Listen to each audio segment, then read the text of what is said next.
Liquid Assets is proudly sponsored by HASA. Hi, my name is Zach Hamilton. I'm the founder of Aqueduct Research. We are a company that researches, develops, and builds residential reverse osmosis machines. Our goal is to try to deliver the cleanest water to every individual house, focusing purely on drinking water and the machines that will make it more plentiful in people's lives. Welcome to Liquid Assets. I'm your host, Ravi Karani. Liquid Assets is a podcast that looks at the world of water through the lens of business, technology, and policy. Today, we have an amazing guest for you, Zach Hamilton from Aqueduct Research. Zach, how are you doing today? Doing well. Beautiful day here in New York. Very cold. Finally, I feel like it's heating up a little bit, actually. Yeah. It was rough for the past couple days. Yeah. You said something before we hit record that I thought was really interesting. You said water is a soup. Can you I think that's just such a great analogy to water, because I don't think people understand the chemicals that are in there. Touch on that. Like, what did you mean, and what are you working on? Yeah, so I say water is a soup, and that it's going to be a little bit different everywhere, right? So, you make a chicken noodle soup in one culture, it's going to be a lot different from a chicken noodle soup in another culture. We call it the same thing, whatever. There's different contaminants in different water supplies. That could be from, where the actual source water comes from, or it could be something about, the infrastructure on the way to your house, or, even down to the infrastructure within a house. We have all these different chemicals that are in water, not all of them harmful, but they're all there, right? So, we want to build systems and filtration systems to think about the largest spectrum of things that are harmful in water, rather than just like, hey, this specific source has something wrong with it. The way that you would treat like well water or something.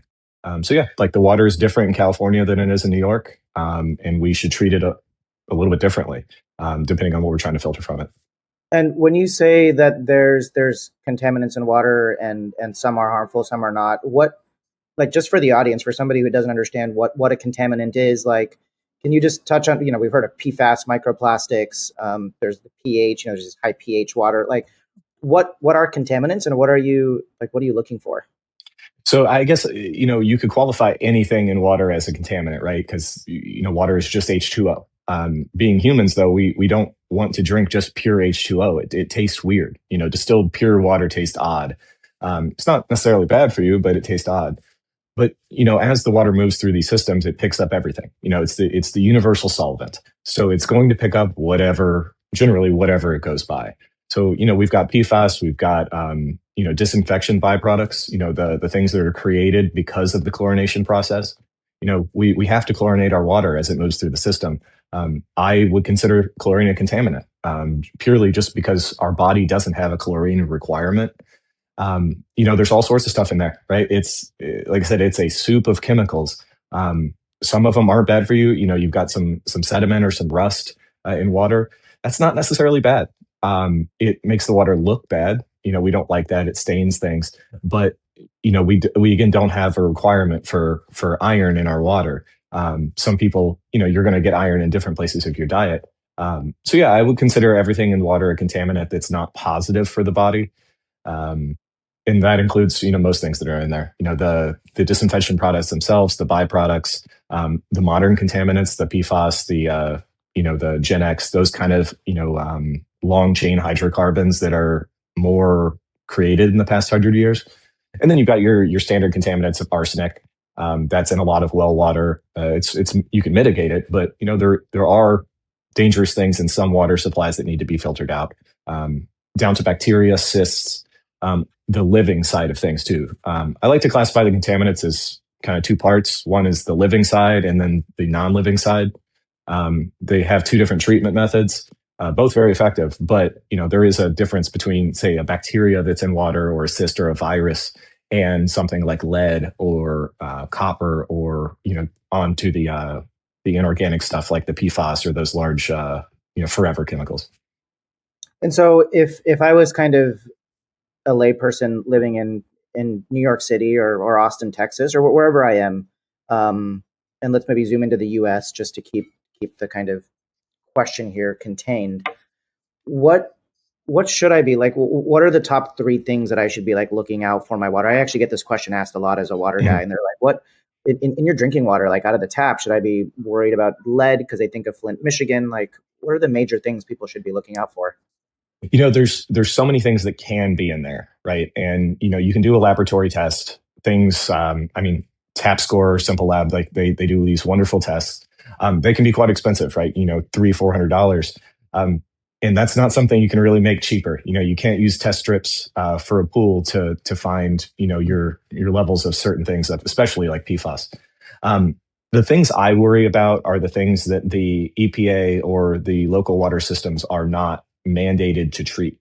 So a lot of the new modern contaminants, they operate on the human body at such a low level, meaning parts per trillion level. You're talking about one drop of water in 20 Olympic swimming pools is a contamination level that would exceed what the limit should be for your health.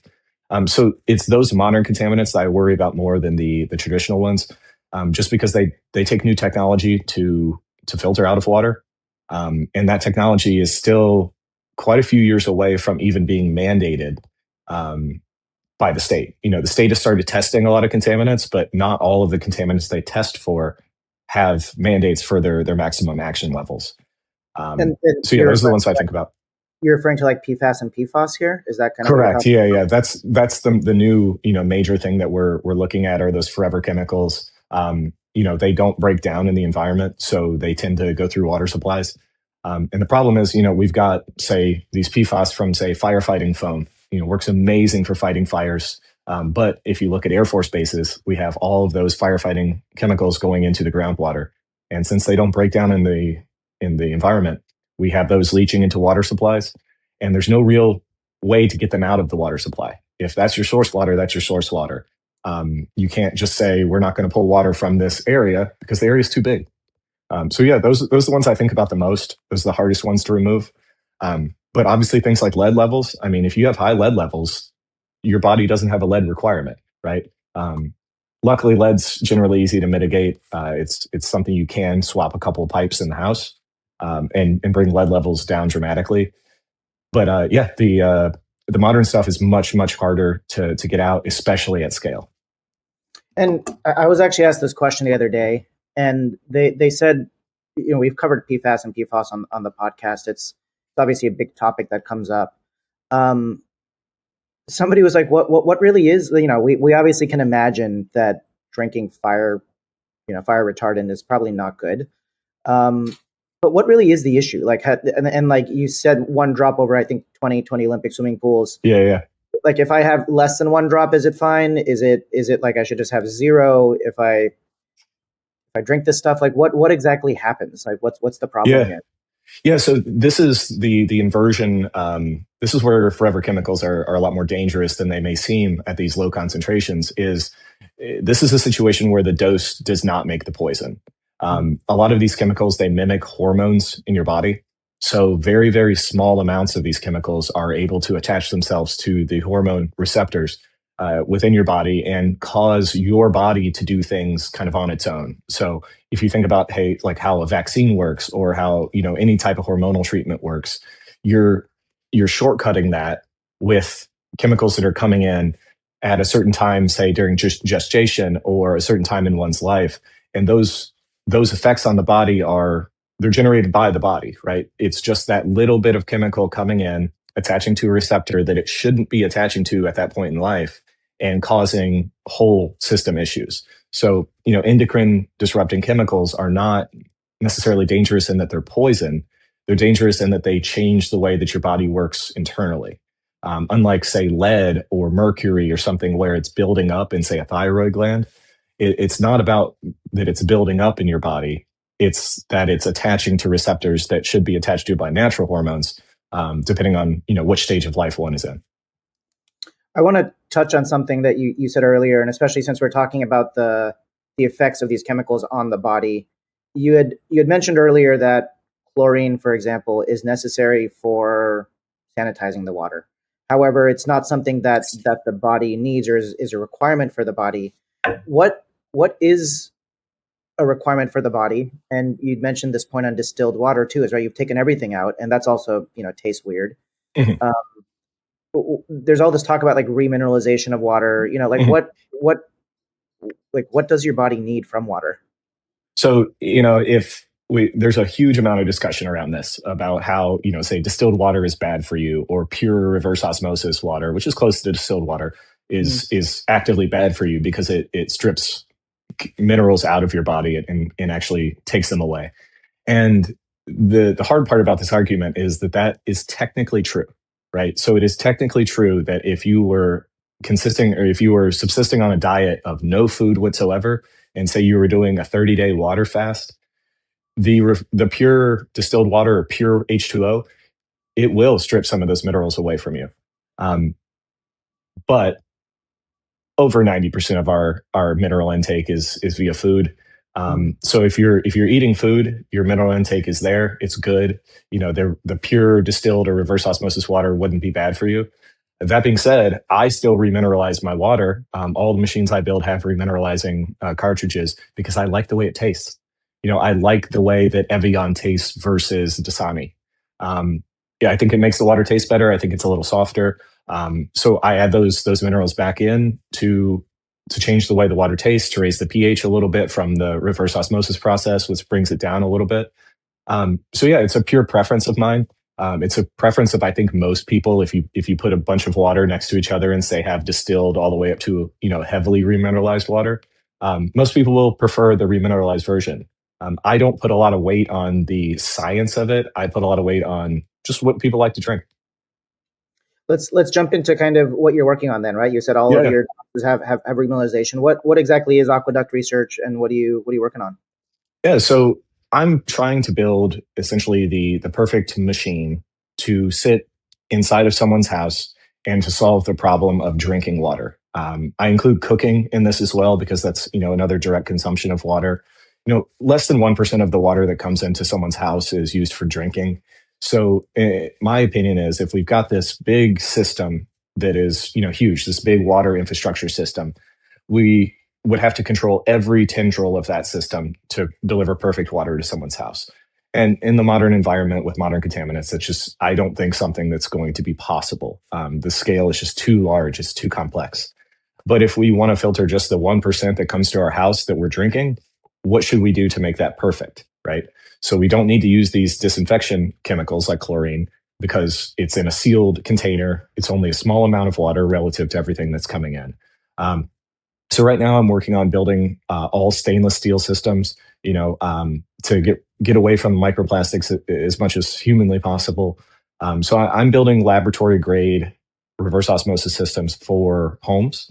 Mhm. Like I said, I'm doing all stainless steel right now. In the future, we may move to some other stuff that will make the machines a lot cheaper and easier to say maintain yourself. But yeah, Aqueduct Research is trying to build just the perfect home water system, starting with a very high end product to try to say, hey, we've got the best here, and then working our way down to something that is more accessible, with materials that still don't leach into the drinking water. But still, remove all of the broadest spectrum of things from water. We want to be able to set this machine anywhere and say, whatever your source water is, as long as it's coming from the city and it's not, ocean water, then anything coming out of this machine will be not only safe to drink, but will taste good. Technically, our machines could probably filter seawater. You could throw the feed into a lake, a pond, whatever. They're not built for that. They're built for using municipal or well water. But the idea is we want to build one solution that you set it down and it works. You don't have to worry about what your source is. You don't have to worry about, your different contamination levels, your iron levels, your nitrate levels, whatever. Put it in, hook it up, water comes out of it perfect. That's the goal here. Awesome. And let's kind of dig into reverse osmosis. I feel like for the audience, there's kind of maybe here's kind of an AI prompt of like explain it to me like I'm five. Like how does reverse osmosis work? And in that maybe you can kind of explain how the product actually is deployed, right? Is this something that sits on top of your kitchen counter? Yeah, what exactly is it? Yeah. So, uh, reverse osmosis is, in my opinion, and I think a lot of opinions, is the gold standard of water filtration. It's probably easiest to explain if you explain what it's not. So, in a standard water filter, if you think like a Brita, right? So you've got the water that is flowing through a filter medium, in a Brita that's carbon. So when water flows through that carbon, the contaminants get caught in the carbon, right? So you have to change the filters every once in a while purely because things build up in the carbon. They get stuck in there. Whereas reverse osmosis, you have kind of the same method. You use pressure to force water through something with a bunch of little holes. But where it's different is that there is a secondary flow in there that has a waste component. I call it waste. It's really just slightly less clean water, but the idea is only some of the water that you force into the filter will end up in the product stream. The rest will be kicked over the side with the contaminants that's in it. So it's more of a sorting mechanism than it is something where contaminants get stuck. So this wastewater kicks off to the side and it kicks off all the salts, it kicks off all the PFAS, everything that didn't fit through the tiny, tiny little holes in the membrane that are infinitely smaller than the holes that are in, say, a carbon filter media. Got it. So if I'm just kind of going to say that back to you, it's still at its root a very similar technology to like a Brita filter or a carbon filter, where you're basically pushing water through a membrane, and then the stuff that's bad is basically getting caught inside there, and then what ends up after is your cleaner water. However, in RO, what's happening is this sorting mechanism basically discharges or kind of removes the water that has the bad PFAS and the other chemicals inside there, and then leaves you with ultra pure water. And that's because the kind of filtration holes in RO is just so much more smaller than what you have in a carbon filter. Correct. Yeah. So it's filtering at the molecular level. You can't see the holes. Like if you unroll an RO membrane, you can't see holes in it at all. You open up a carbon filter, you'll see how it works. It looks like carbon. It looks like a sponge because it is. It is specifically designed to trap things, where RO is designed to only let water through and then flush out everything else. And when you look at the pore size or the membrane size inside of an RO filter, that's small enough to filter out the PFAS and the PFAS. I mean, those molecular structures. So it is solving for this issue. Correct. Yeah. Most PFAS can be captured by carbon, which is great. So, but even then, they are large molecules that won't make it through an RO membrane. So, like I said, it's the gold standard because it filters really everything except water. It does it so well that we have to add good things back to it, after the RO process. The only hard part of this is the RO membrane is fragile. It won't accept water with chlorine in it. Or it will accept it, but the chlorine will eat through it. So we have to do a lot of pre-filtration of, say, sediments and other, chlorine, things like that the membrane doesn't like. It doesn't react well. It lessens its life. So yeah, it's a very fragile thing, but it works exceptionally well if you're able to feed it the kind of water that it wants to filter. And what is the replacement schedule on RO? I mean, it seems like the mechanism is a little bit different because you're not actively trapping the stuff inside of the filter like you would a carbon filter. But I mean, after so many uses, does it like have any sort of sticking? Does stuff get stuck on the membrane? What does it look like? Yeah, they do have a life, right? Like they have a lifespan. Generally, the machines that you see on the market, the lifespan of the RO membrane itself is about double that of the pre-filters. I build all these machines to last for about a year. And then I also build them so that everything's changed at once, right? So, if you're going to be taking filter canisters out, you're going to get some water around, you might as well just replace everything at once. So yeah, it's something that is a wearable item on the machine, depending on the input water, right? So if your input water has a lot of sediment, has a lot of other stuff in it, you're looking at a faster filter change schedule. Like I said, I like to build my machines with the capacity of a year. I think that's a good amount of time to where, hey, you'll actually do it, rather than it happening every 3 months. I'm sure everyone here has bought like an air filter or water filter or something, or refrigerator filter, and that light's blinking all the time, Yeah. but it blinks every 2 months. So, you start looking at this like kind of printer and ink model of, yeah, they sold me the filter for $200, but it cost me $100 every 3 months. Like that doesn't seem right. So yeah, that's another one of the core tenets of our research here is all of our filter media and all of our consumables are commodified. So they use the same size, the same interface, the same, everything as any filter you can buy at, say, Home Depot or on Amazon. So we don't do the printer and ink model. of course, we will sell the filters, the replaceable media, but it's not something that you have to buy from us. And that's one of the big beefs I have, I guess, with the existing residential systems is, it's $100, $200 for the machine, and then, like I said, $50, $100 every time you have to change the filters. And sometimes that machine is no longer used. That interface on the filter is no longer used, and now you have a machine that you can't get new filters for. And that happens every couple of years, every 3 years. So yeah, I just want to kind of break that cycle and build machines that are meant to last 10, 20 years. Things that are maintainable. You can replace the seals, you can replace the motor, you can replace the things that may go wrong after 5, 10 years. But your routine maintenance is all done by anyone who's I say plumber's apprentice level, right?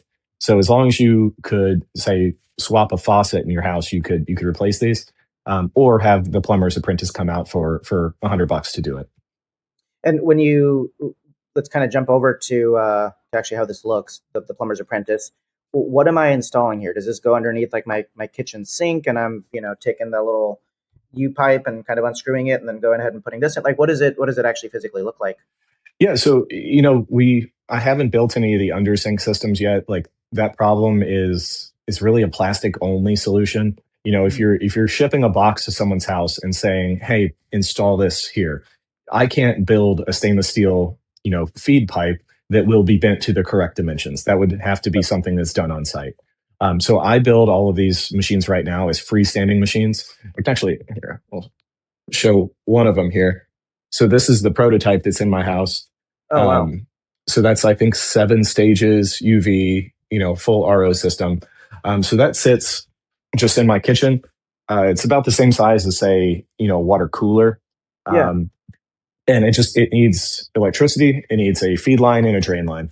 It uses a very small amount of electricity when it's running, like 250 watts. But it does require that electricity. It needs pressure to operate. So yeah, I like the freestanding thing because it lets me use the full size filter media. It lets me use things that are very commonly available rather than miniaturizing into a countertop version. When you miniaturize filter media, you just get less filtration capacity. There's no physical way. It's a physics problem, right? So I need to have water moving past something at a certain rate, and certain things need to be taken out. So the bigger my filters can be, the longer they last. It's a compacting scenario. I wish there was a way to say change the physics of it, but there isn't. It's time and contact with the filter media.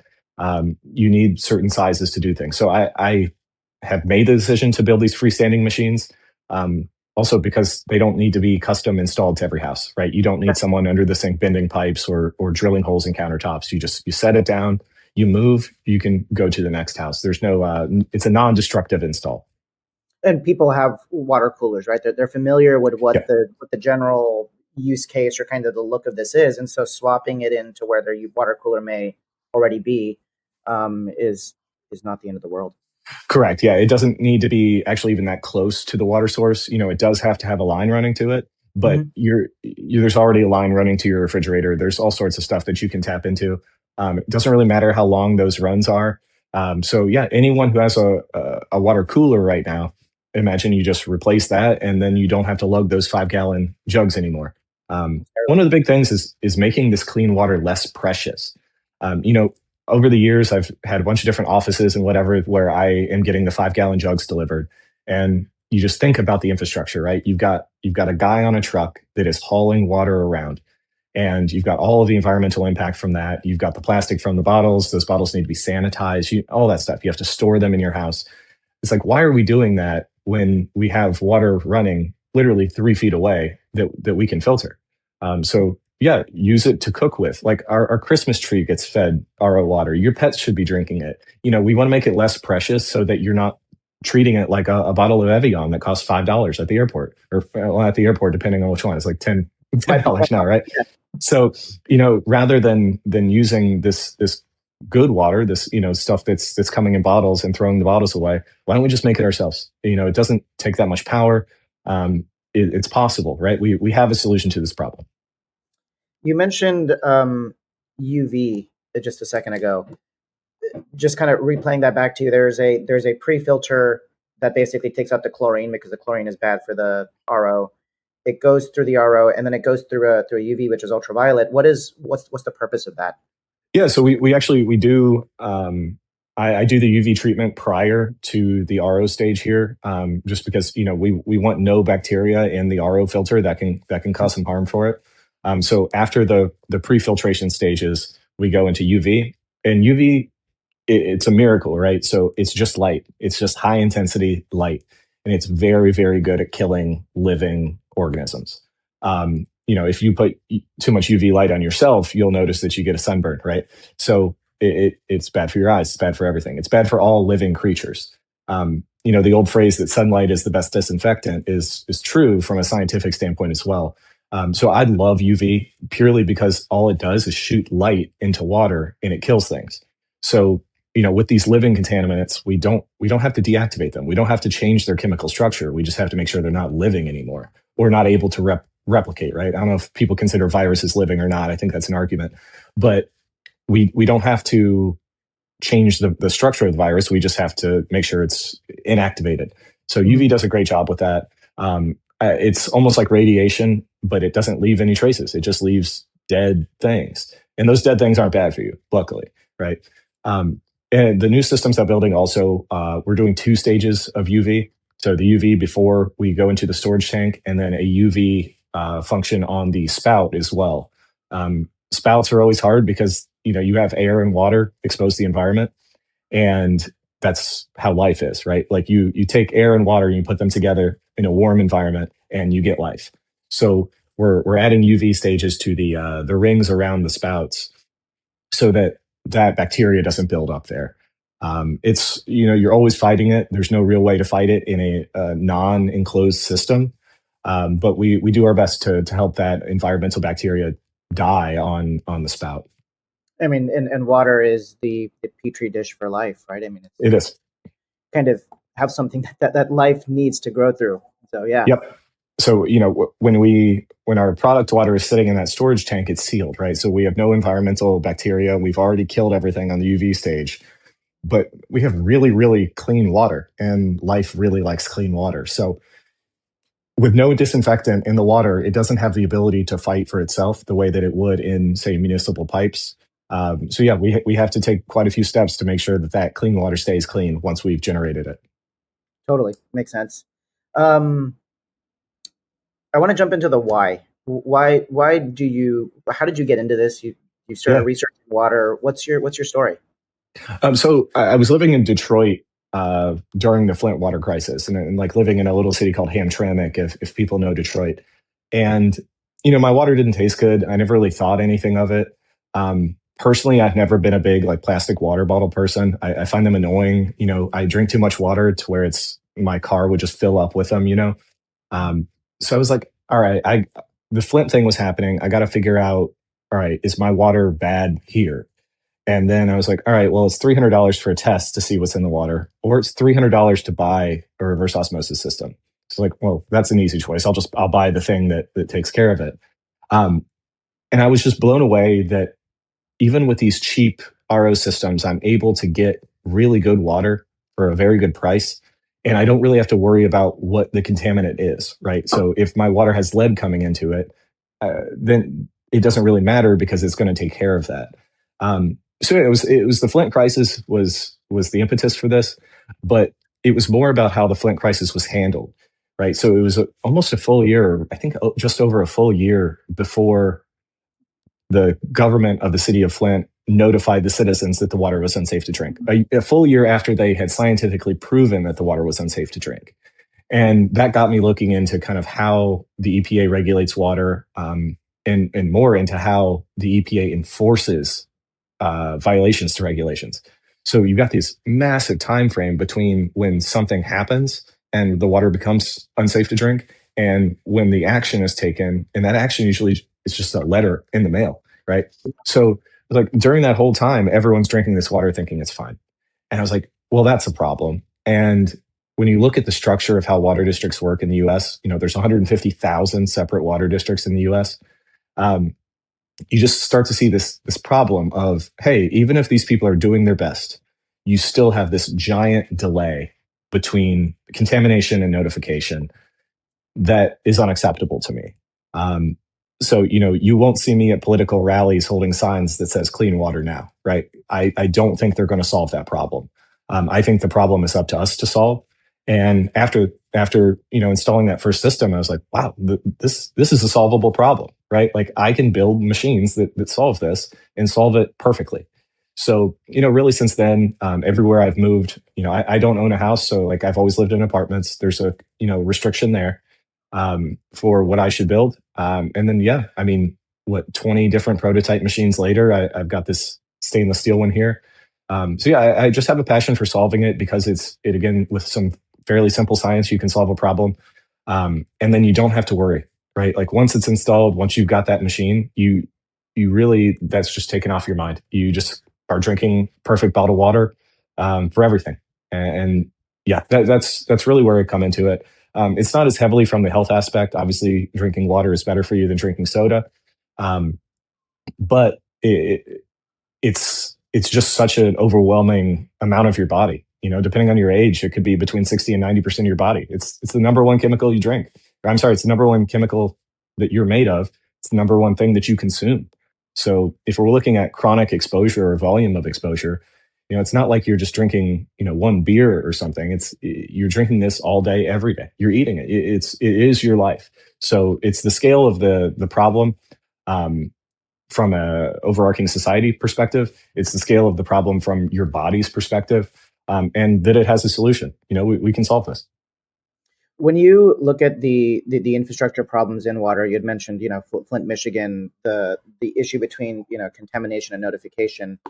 If you had a magic wand to wave, obviously, Aqueduct Research is working on the in-home. I think we understand kind of why you're doing what you're doing. But if you were to have the ability to change the system, like what would you do? If you had this mandate, what would you change? It's a really hard question, right? Because you run up against financial limits really quick, right? Like, so if it were up to me, I'd wave the wand and replace every feed water line and, water treatment plant in the country or in the world, right? The problem with that is there's not enough infrastructure to do that. There's not enough companies out there that have enough carbon to create the size and scale of filters that would be required to even hit the current EPA projections, right? So, you have this problem that's just so large. And then you just have the structural problem, right? So as long as you're centrally filtering water and distributing it, you are affected by every single thing that water touches downstream, right? So if my water, I'm in Greenpoint, Brooklyn right now. If my water is treated in the Bronx, that means it has to run through all of the pipes to get to me. And it has to be disinfected from that central point or perfectly sealed, which is not possible in a real environment. It has to be chlorinated from that point enough to where it reaches the furthest tendrils of that water system. And in these big water systems, that's a lot of chlorine. You have chlorine injection stations everywhere. But that means that even if you're the first person on the list right after the water treatment plant, you're getting a huge load of chlorine, not as many disinfection byproducts, but you're getting a huge load of chlorine. And then at the end, you're getting all of the byproducts from the chlorine doing its job. So, I think that we're going to move to a more decentralized system. If you think about how, back in the day, you used to get steam heat from the steam facility, and that was pumped around the city to heat your house. And now most apartment buildings that are being built have split units to where you're not even heating your own apartment with one system. You're heating it with a system per room. You can let rooms be colder during the winter that you're not using, right? So this is the way I see it for drinking water is, I don't think the problem of, say, the whole city filtering water is solvable. It could be possibly solvable at like a building level. I would love to see a building do a full RO system in the basement and then, have like a luxury, hey, our water is the best in the city, right? But realistically, I think we're going to be moving to a more decentralized point of use filtration rather than, say, point of entry or centralized municipal filtration. And are you thinking about kind of water supply and water production from a decentralized standpoint, or you're just thinking only about filtration and cleaning it up, like these kind of RO systems that we could deploy, kitchen top, countertop, or like under the sink? Or are you just referring to like atmospheric water generation, right? We've had that on the podcast a few times. Yeah. So I'm of the opinion that the United States, like the vast majority of the United States, does not have a water quantity issue. We have a water quality issue. You ask someone how much water costs on the street, you're going to get a different answer for every person that you ask. The fact is, water is so cheap that we spray it on our lawns. It's if you think of that like gasoline, like you would never take a gasoline hose and spray it all over, anything, right? Gas is too expensive for that. You would never, buy a bunch of Evian bottles and pour those into a pot to cook pasta. That's a crazy person thing, right? So we have this resource that is available, and I talk. I hope I'm not talking down about municipal water treatment people because they do amazing work, right? They just have a problem that is insurmountable.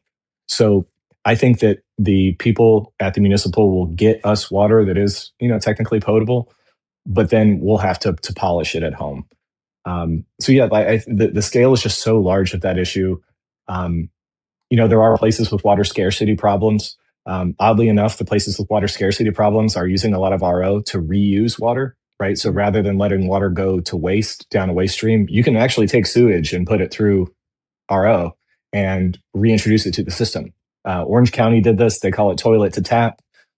Scientifically, perfect, right? That toilet water that has been filtered is cleaner than the water coming out of the ground. But people don't like it. That is a science versus perception issue that is cropping up in different places around where water scarcity is a problem. Las Vegas, great example. You've got all these pools and on the strip, you've got all these water features, and most of those casinos or most of those places with huge water features have their own water plants where they're reusing their water, not necessarily their sewage or black water, but they're reusing gray water and they're using it in their water features and things that people aren't drinking. So yeah, like I said, the problem is solvable. It's just more of, is it worth solving, or will people care if it's done that way? So yeah, the water scarcity problem not as big for drinking water, just because it's 1% of the water that even comes to your home. It's just such a minuscule amount of water in the grand scheme that the quantity is not something I worry about.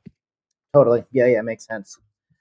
Zach, I ask everybody one final question before we shut down the podcast, and that is, do you have a book, a movie, or a TV show that has had a profound impact on the way that you see the world? Oh, that's a good one. One of my favorite books it's kind of a philosophy book, but it's called Finite and Infinite Games. It's by James P. Carse.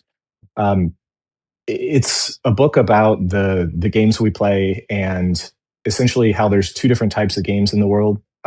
One is played to win. One has an end.